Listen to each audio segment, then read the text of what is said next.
Sri Meenakshi fan ஹவுஸில் Deepavali 1 ஆஃபர்கள் 2 mega sale mega offer mega சேமிப்பு. வணக்கம். செய்திச் சுருக்கம். நாட்டை உலுக்கிய கரூர் சோகம். எஸ்ஐடி விசாரணை துவங்கியது. கரூரில் தாவைக்க தலைவர் விஜய் பிரச்சார கூட்டத்தில் ஏற்பட்ட நெரிசலில் சிக்கி 41 பேர் உயிரிழந்த சம்பவம் கடும் அதிர்ச்சியை ஏற்படுத்தியது. இந்த சம்பவம் தொடர்பாக ஒரு நபர் கமிஷன் விசாரணை நடத்தி வருகிறது. இன்னொரு பக்கம் ஏடிஎஸ்பி பிரேமானந்த் தலைமையில் தனியாக போலீஸ் விசாரணை நடந்தது. இந்த நிலையில் வழக்கை எஸ்ஐடி எனும் சிறப்பு புலனாய்வு குழுவுக்கு மாற்றி சென்னை ஹைகோர்ட் உத்தரவிட்டது. எஸ்ஐடி தலைவராக வடக்கு மண்டல ஐஜி அஸ்ரா கார்க் நியமிக்கப்பட்டார். ஐஜி டீம் விசாரணையை துவங்குவதற்கு ஏதுவாக வழக்கு ஆவணங்கள் அனைத்தையும் ஏடிஎஸ்பி பிரேமானந்த் டீம் நேற்று ஒப்படைத்தது. எஃப்ஐஆர் விவரம், மற்ற கோப்புகள், கைப்பற்றிய ஆவணங்கள், 110 பேரிடம் போலீசார் பெற்ற வாக்குமூலம் என அனைத்து ஆவணங்களும் எஸ்ஐடி கைக்கு சென்றது. இந்த நிலையில் ஐஜி அஸ்ரா கார்க் டீம் இன்று விசாரணையை துவங்கியிருக்கிறது. கரூரில் சம்பவம் நடந்த இடத்தில் இருந்து விசாரணை நடக்கிறது. பாதிக்கப்பட்டவர்களின் குடும்பத்தினர், நேரில் பார்த்தவர்கள் என முக்கிய சாட்சிகளிடம் வாக்குமூலம் பெறப்பட இருக்கிறது. சம்பவம் தொடர்பாக வெளியான வீடியோக்கள், அந்த ஏரியாவில் உள்ள சிசிடிவி கேமரா பதிவுகள், விஜய் கேரவானில் உள்ள கேமரா எடுத்த பதிவுகள், தாவிக கேமரா மூலம் எடுக்கப்பட்ட வீடியோக்களை கைப்பற்றி ஆய்வு செய்ய உள்ளது. எஸ்ஐடியில் ஐஜி அஸ்ரா கார்க் தலைமையில் எஸ்பிக்கள் விமலா, ஷியாமலா தேவி ஆகியோர் ஏற்கனவே நியமிக்கப்பட்டனர். இப்போது ஏடிஎஸ்பி, டிஎஸ்பி என கூடுதலாக 8 அதிகாரிகளும் அந்த டீமில் நியமிக்கப்பட்டிருக்கின்றனர். அஸ்ரா கார்க் மிகவும் நேர்மையான அதிகாரி என்று பெயர் பெற்றவர். பல முக்கிய வழக்குகளை விசாரித்தவர். சட்டத்தை அதிரடியாக கையாள தெரிந்தவர் என்பதால் எஸ்ஐடி விசாரணை பெரும் எதிர்பார்ப்பை ஏற்படுத்தியுள்ளது. சுப்ரீம் கோர்ட்டில் ஆனந்த் அப்பீல். காங்கிரஸ் தலைவர்களை சந்திக்கும் ஆதவ். டெல்லியில் பரபரப்பு. தாவேக்க முயற்சி பலிக்குமா? கரூர் வேலுச்சாமிபுரத்தில் விஜய் பிரச்சாரத்தில் நெரிசல் ஏற்பட்டு 10 குழந்தைகள் உட்பட 41 பேர் பரிதாபமாக இறந்தனர். இந்த சம்பவம் தொடர்பாக கரூர் தாவேக்க நிர்வாகிகள் மதியழகன், பவுன்ராஜ் கைது செய்யப்பட்டுள்ள நிலையில் தாவேக்க பொதுச் செயலாளர் ஆனந்த், இணை பொதுச் செயலாளர் நிர்மல்குமார் ஆகியோர் மீதும் பல பிரிவுகளில் வழக்கு பதிவு செய்யப்பட்டது. தாங்களும் கைது செய்யப்படுவோம் என அஞ்சிய அவர்கள் தலைமறைவாகிவிட்டனர். போனையும் சுவிட்ச் ஆஃப் செய்து விட்டனர். அவர்களை போலீசார் தொடர்ந்து தேடி வரும் நிலையில் ஹைகோர்ட் மதுரை கிளையில் முன்ஜாமீன் கேட்டு மனு செய்தனர். பிரச்சாரத்தில் ரவுடிகள் புகுந்து விட்டனர். போலீஸ் தடியடி நடத்தினர். இதுதான் நெரிசலுக்கு காரணம். நாங்கள் விதிமுறைகளை மீறவில்லை, பிரச்சாரத்துக்கு போலீஸ் உரிய பாதுகாப்பை வழங்கவில்லை என ஆனந்த், நிர்மல்குமார் தரப்பில் வாதிடப்பட்டது. அந்த வாதத்தை நீதிபதிகள் ஏற்கவில்லை. நிகழ்ச்சி ஒருங்கிணைப்பாளர்களான உங்களுக்கு மக்கள் மீது ஏதாவது அக்கறை இருக்கிறதா இல்லையா? கட்சியினரை கட்டுப்படுத்த தெரியாதா? பொறுப்புடன் செயல்பட வேண்டாமா என கடும் கண்டனங்களை தெரிவித்தனர். வழக்கு விசாரணை தொடக்க நிலையிலேயே இருப்பதால் முன்ஜாமீன் வழங்க இயலாது என்று கூறி மனுவை தள்ளுபடி செய்தனர். இதனால் ஆனந்த், நிர்மல்குமார் இருவரும் சுப்ரீம் கோர்ட்டில் மேல்முறையீடு செய்துள்ளனர். மனுவை நாளை காலையே அவசர வழக்காக விசாரணைக்கு எடுத்துக்கொள்ள வேண்டும் என இன்னொரு மனுவையும் தாக்கல் செய்ய தாவேக்க வழக்கறிஞர்கள் தீவிரமாக செயலாற்றி வருகின்றனர். இதனிடையே டெல்லி சென்ற தாவேக்க தேர்தல் மேலாண்மை பொதுச் செயலாளர் ஆதவ் அர்ஜுனா, நீதியை நிலைநாட்ட போராடி வருகிறோம், உண்மை வெளிவரும் என்றார். மத்திய உள்துறை அமைச்சர் அமித்ஷாவை சந்திக்க அவர் முயற்சி செய்தார். ஆனால் அவரை சந்திக்க அமித்ஷா மறுத்துவிட்ட போதும் தொடர்ந்து டெல்லியிலேயே தங்கியிருக்கிறார். ஆனந்த் மற்றும் நிர்மல்குமார் முன்ஜாமீன் கேட்டு சுப்ரீம் கோர்ட்டில் மனு தாக்கல் செய்துள்ள நிலையில் அவர்களுக்காக காங்கிரஸைச் சேர்ந்த திறமையான மூத்த வழக்கறிஞர்களை வாதாட வைப்பதற்கான முயற்சிகளில் ஆதவ் அர்ஜுனா ஈடுபட்டுள்ளார். அதோடு காங்கிரஸ் வழக்கறிஞர்களின் துணையுடன் காங்கிரஸ் முக்கிய தலைவர்களை சந்தித்து பேசவும் அவர் திட்டமிட்டுள்ளதாக கூறப்படுகிறது.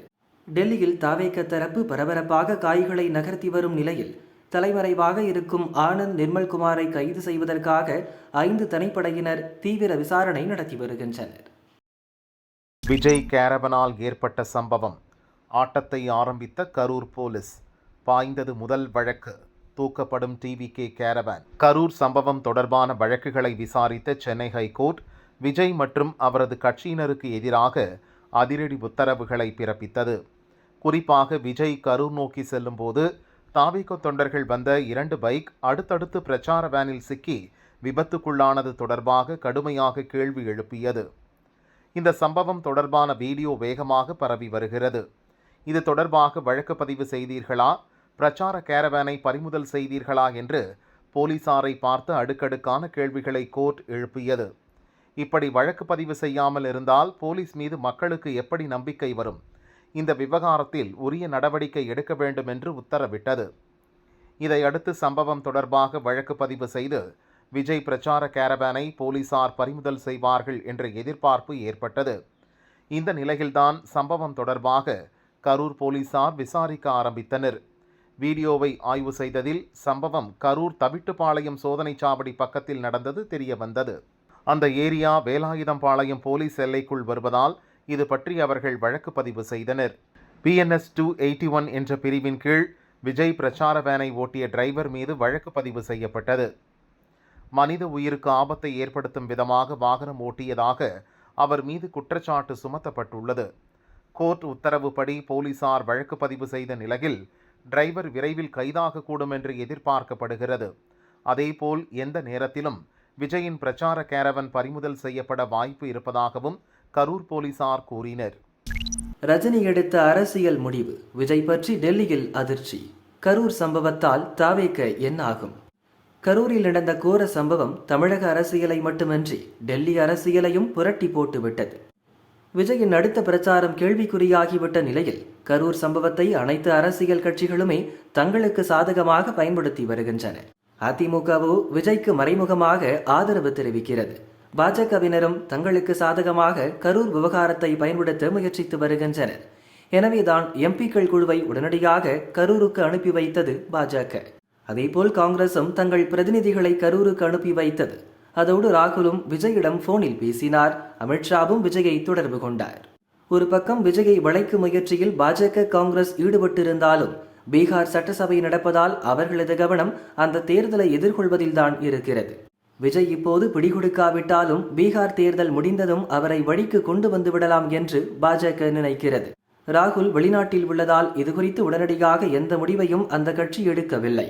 ராகுல் தாயகம் திரும்பிய பிறகு விஜய் கட்சியுடன் கூட்டணி அமைப்பது சாத்தியமா என்பது தொடர்பாக பேச்சுவார்த்தை நடக்கும் என்றும் கூறப்படுகிறது. ஒரு பக்கம் விஜயை வைத்து டெல்லி வரை முக்கிய கட்சிகள் அரசியல் கணக்கு போட்டு வரும் நிலையில் தமிழகத்தில் வலுத்து வரும் எதிர்ப்புகள் காரணமாக விஜய் கட்சி நீடிக்குமா அல்லது ரஜினி போல விஜயும் பின்வாங்கி விடுவாரா என்பதையும் அலசுகின்றனரா? முட்டாள்தனமான ஐடியா யார் தரர்து? கரூர் சம்பவத்தில் ஸ்டாலினுக்கு சூடு. ஊடகத்தை முடக்கிய ஷாக். விளாசிய அண்ணாமலை.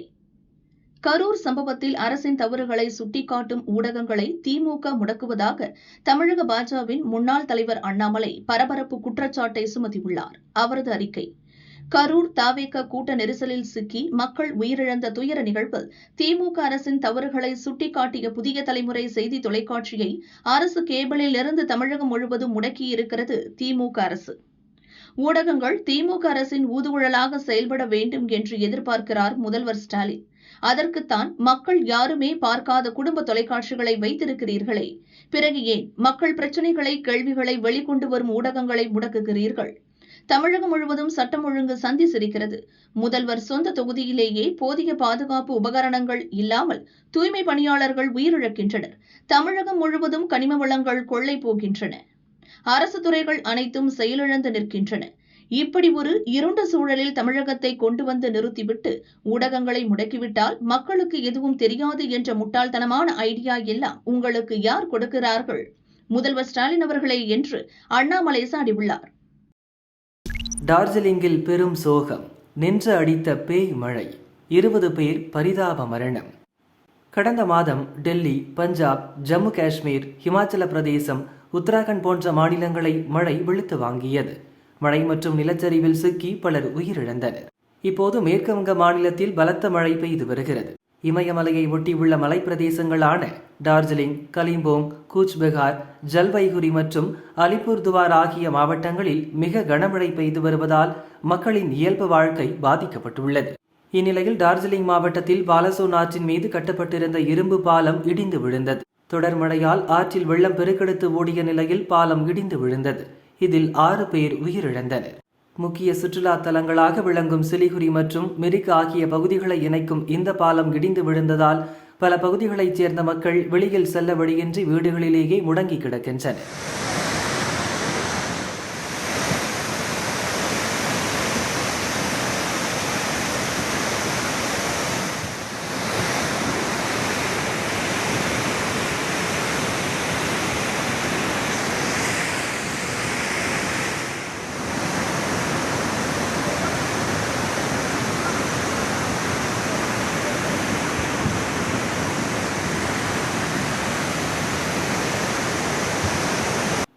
சிலிகுரி மிரிக் சுற்றுலா தலங்களின் முதுகெலும்பாக விளங்கிய இரும்பு பாலம் இடிந்து விழுந்ததால் சுற்றுலா தொழில்களும் பாதிக்கப்பட்டுள்ளன. டார்ஜிலிங் இமயமலையின் அடிவாரத்தில் அமைந்துள்ள மலைவாச ஸ்தலமாகும். தொடர் மழை காரணமாக இன்று அதிகாலை சில இடங்களில் நிலச்சரிவுகளும் ஏற்பட்டன. இதனால் சில வீடுகள் மண்ணோடு மண்ணாக புதைந்து போனது. நிலச்சரிவுகளில் சிக்கி 14 பேர் இறந்துள்ளதாக முதற்கட்ட தகவல்கள் தெரிவிக்கின்றன. மேற்கு வங்கத்தில் அடுத்த 48 மணி நேரத்திற்கு மிக கனமழை பெய்யும் என இந்திய வானிலை மையம் எச்சரித்துள்ளது. டார்ஜிலிங், கலிம்போங், கூச்பெகார், ஜல்பைகுரி மற்றும் அலிபுர்துவார் மாவட்டங்களுக்கு மிக கனமழைக்கான ரெட் அலர்ட் விடுக்கப்பட்டுள்ளது.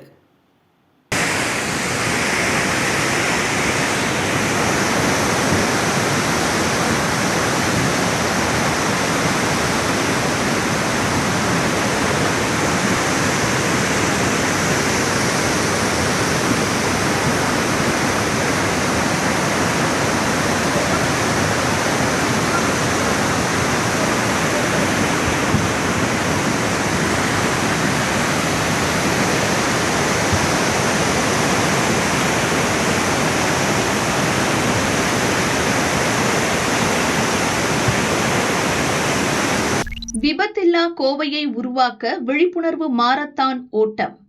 விபத்தில்லா கோவையை உருவாக்க வலியுறுத்தி கோவையில் விழிப்புணர்வு மாரத்தான் ஓட்டம் நடந்தது. நேரு விளையாட்டு அரங்கம் முன்பு நடந்த இந்த ஓட்டத்தை கலெக்டர் பவன்குமார் மற்றும் கமிஷனர் சரவணசுந்தர் துவக்கி வைத்தனர். 3 கிலோமீட்டர் மற்றும் 1 கிலோமீட்டர் என இரு பிரிவுகளில் போட்டி நடந்தது. இதில் குழந்தைகள் முதல் பெரியவர்கள் வரை 1000க்கும் மேற்பட்டோர் ஆர்வமுடன் கலந்து கொண்டனர். போட்டியை துவக்கி வைத்த கலெக்டர் மற்றும் கமிஷனரும் மாரத்தானில் கலந்து கொண்டு விழிப்புணர்வு ஏற்படுத்தினர்.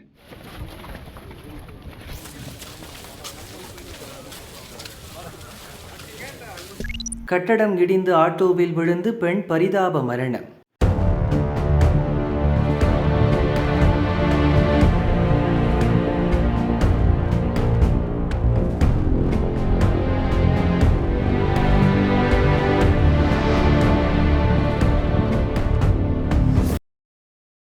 விருதுநகர் மாவட்டம் ராஜபாளையம் பகுதியைச் சேர்ந்தவர் ஜமீலா, வயது 65. இவர் தனது பேர குழந்தைகள் யாஸ்மின் மற்றும் தவ்ஹீப் சுலைமான் மதுரையில் உள்ள கண் மருத்துவமனைக்கு வந்தார். சிகிச்சை பெற்ற பிறகு மதுரை யாகப்பா நகர் பகுதியில் உள்ள தனது சகோதரர் வீட்டுக்கு ஜமீலா ஆட்டோவில் சென்றார்.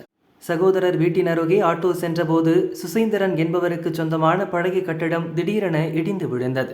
இடிந்த கட்டடம் தெருவில் சென்று கொண்டிருந்த ஆட்டோ மீது விழுந்தது. இந்த விபத்தில் மூதாட்டி ஜமீலா சம்பவ இடத்திலேயே உடல் நசுங்கி பரிதாபமாக இறந்தார். பேர குழந்தைகள் யாஸ்மின் மற்றும் தவ்ஹீட் சுலைமான் இடிபாடுகளில் சிக்கி காயமடைந்தனர். இருவரும் மதுரை அரசு ராஜாஜி மருத்துவமனையில் அட்மிட் செய்யப்பட்டனர். அண்ணாநகர் போலீசார் வழக்கு பதிவு செய்து விசாரணை நடத்தினர். ஜமீலா குடும்பத்தினர் அளித்த புகாரின் அடிப்படையில் கட்டட உரிமையாளர் சுசீந்திரன் மீது போலீசார் வழக்கு பதிவு செய்துள்ளனர். அலட்சியமாக செயல்படுதல், மக்களின் உயிருக்கு ஆபத்தை ஏற்படுத்துதல் உள்ளிட்ட 3 பிரிவுகளில் வழக்கு பதிவு செய்யப்பட்ட நிலையில் சுசீந்திரன் தலைமறைவானார். அவரை போலீசார் தேடி வருகின்றனர். வண்டலூர் பூங்காவில் அதிர்ச்சி, மாயமான ஆண் சிங்கம் எங்கே? சென்னை அடுத்த வண்டலூர் உயிரியல் பூங்காவில் சிங்கத்தை அதன் வசிப்பிடத்துக்கே சென்று மக்கள் பார்க்கும் வகையில் லயன் சஃபாரி வசதி உள்ளது. 147 ஏக்கர் பரப்பளவு கொண்ட அடர்ந்த காட்டில் சிங்கங்கள் விடப்பட்டிருக்கின்றன. இந்த காட்டுக்குள் வனத்துறை வாகனங்களில் சென்று சிங்கங்களை பார்வையிடலாம். இங்கு ஏற்கனவே 7 சிங்கங்கள் இருந்தன. சங்கர் என்ற சிங்கத்துக்கு வயதாகிவிட்டது. அதற்கு பதில் புதிய சிங்கத்தை பழக்க பூங்கா நிர்வாகம் முடிவு செய்தது.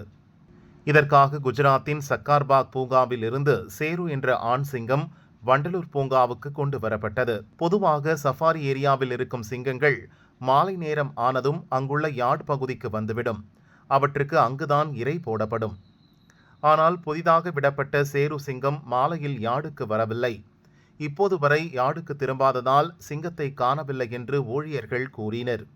ஒருவேளை சஃபாரி ஏரியாவை விட்டு சிங்கம் தப்பி ஓடியிருக்குமோ என்ற பீதி ஏற்பட்டது. இதனால் நேற்று லயன் சஃபாரி நிறுத்தப்பட்டது.